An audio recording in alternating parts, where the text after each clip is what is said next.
Speaking. आज हम बात करेंगे इंडियन टीवी सीरियल्स की। एक चीज तो तय है कि भाई ये इंडियन टीवी सीरियल्स बनाने वालों को बड़े अच्छे लगते हैं। इतने बड़े बड़े स्क्रिप्ट के एक ड्रामा 2 नस्लें तक देख सकती है। इतने बड़े बड़े स्क्रिप्ट के एक ड्रामा 2 नस्लें तक देख सकती है। पहली किस्त के बच्चे 1125वीं किस्त के बाद अपने बच्चे पैदा कर चुके होते हैं, लेकिन सीरियल मुकने का कोई सीन नहीं। अरे भाई मुख्तसर सी कहानी शुरू करो, चलाओ और खत्म कर दो। इन बचे कुछ एवेंजर्स को चाहिए कि एकता कपूर के पास जाकर फरियाद लेके जाए और मर के वापस आने का कोई टोटका लिखवा के ले आए ताकि बाकी एवेंजर्स वापस ला सके। हर सीरियल में कोई देव ध्रुव धर्मेश मुंबई में होने वाले धमाके में फट जाता है, या फिर कोई प्रीति प्रेरणा पूजा एक्सीडेंट करवा के अपना स्कूटर ठुकवा के मर जाती है, और कुछ न हुआ तो किसी पागल धोंधे से अपनी रीढ़ की हड्डी तोड़वा के मर जाती है। लेकिन वही देव वही प्रेरणा अगले ही हफ्ते जिंदा होकर वापस आ जाते और अपने घर की घंटी बजाते।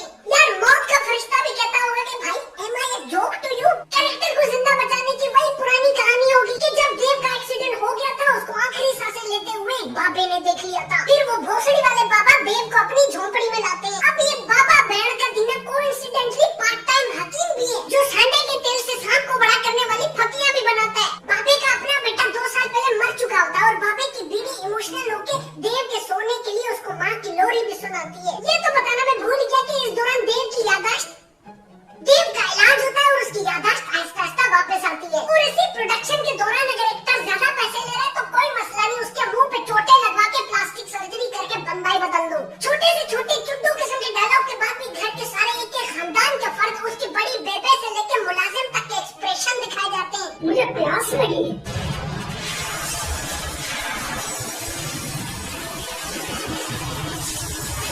ये बड़ी डिग्रियों वाली आंटियां घर में कैजुअली घूमते हुए भी अपने जहेज का सारा जेवर पहन के रखती हैं। हर सीरियल में 1-2 नेगेटिव कैरेक्टर तो जरूर होते हैं, जिनका काम सिर्फ ये होता है कि घर के अच्छे लोगों को हर नए एपिसोड में नया डंडा देना। लड़का कभी माँ की सुन रहा होता है, कभी बीवी की सुन रहा होता है। ये सास बहू के झगड़े में पिसता बेचारा हमेशा लड़का ही है। कभी सास चैन की सांस लेने नहीं देगी तो कभी बहू भाऊ रामी नस्ल की होगी और सब पे बस गुस्से से चिल्ला रही होगी।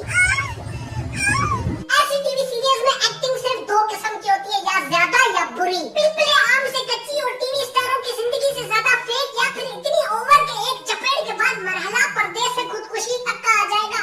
घर के बड़ों की तो परेशानी से भूखी हमेशा बनी होती है, लेकिन इन सीरियल के बच्चे भी अजीब दुखी प्राणी होते हैं। अबे तुम्हारी कौन सी शक्ल का बम की पेंसिल टूट गई? एक तो मुझे उस औरत से कोई मिला जो ड्रामा खत्म होने के बाद ऑफ स्क्रीन ये बोलती है। अगले एपिसोड में देखिए किस तरह कुमकुम ने अर्चना को बर्बाद कर दिया कि अब अर्चना की कुछ समझ में नहीं आ रहा। ये क्लिफ हैंगर पे कहानी टंगाने वाली बंदी जो स्पॉइलर देती है, जब भी अचानक से आ जाती है दिल से सिर्फ एक ही आवाज निकलती है, कभी लैपटॉप को धो के धूप में सुखाया जा रहा होगा, या फिर कभी सीढ़ियों से 1952 में एक बंदी गिरेगी और 21वीं सदी में लड़का जाके उसको पकड़ लेगा। इन टीवी सीरियल्स बनाने वालों से एक ही दरखास्त है कि यार कुछ मजे की चीज दिखा दो यार। Beyond Record has just released superstar song by Aryan Khan and Bhallu rapper, so go and check it out.